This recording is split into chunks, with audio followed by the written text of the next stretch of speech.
I stood in the middle of the small room, my hands shaking as I held a piece of paper. The words on it were blurry because of the tears in my eyes.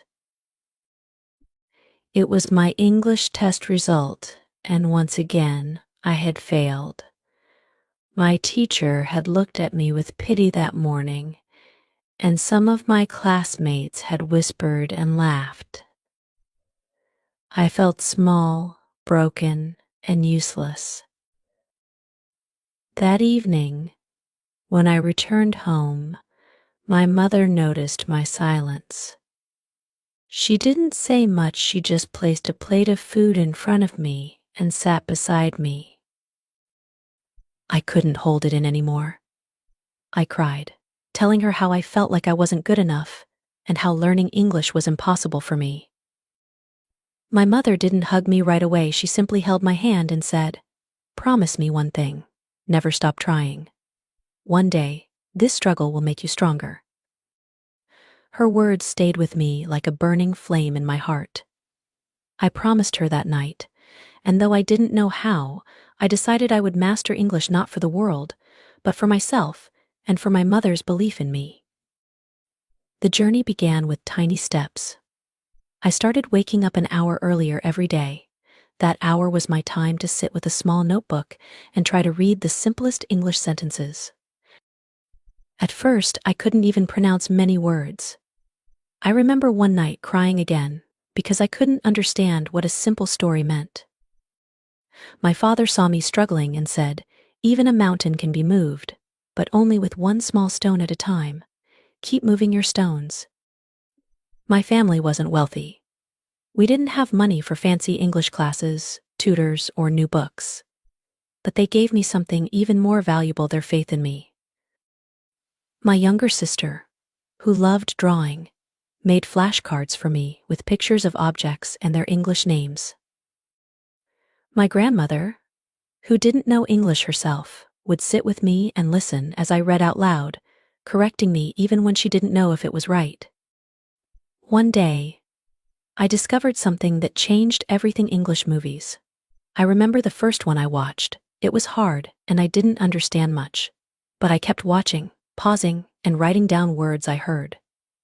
Slowly, the magic began to happen. I started recognizing words in books and even in songs. I would sing English songs loudly, even if my pronunciation wasn't perfect. Practice makes progress, I would tell myself, repeating my mother's wisdom.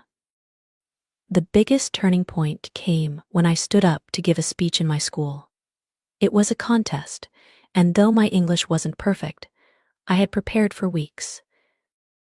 I practiced in front of a mirror, recording myself and listening for mistakes. I even asked my classmates to correct me.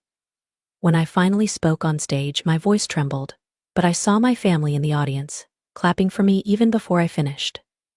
When I won third place, I realized something important. English wasn't just about grammar or big words, it was about connecting, expressing, and believing in yourself. That day, I started loving the language.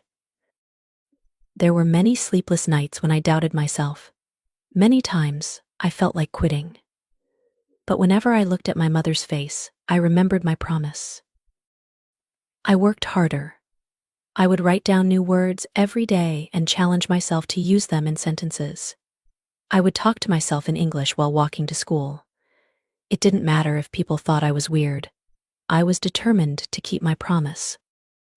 There's one fact I learned during this journey: English isn't difficult. What's difficult is believing in yourself when the world tells you you're not good enough. And I learned that with love, hard work, and family support, you can break any barrier. Today, when I speak English confidently, people often ask me, "How did you do it? What's your secret?" I smile and tell them, the secret is simple: keep trying, even when it feels impossible. I tell them about my mother's promise and how every step of the journey was a lesson in patience and faith. As I end my story, let me leave you with one thought: every expert was once a beginner. Every dream begins with a small step.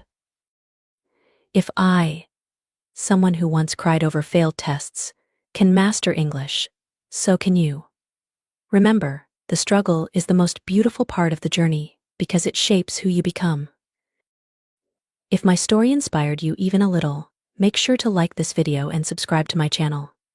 Together, we'll take more steps toward learning and growing every single day. Thank you for believing in yourself. Thank you for listening to me.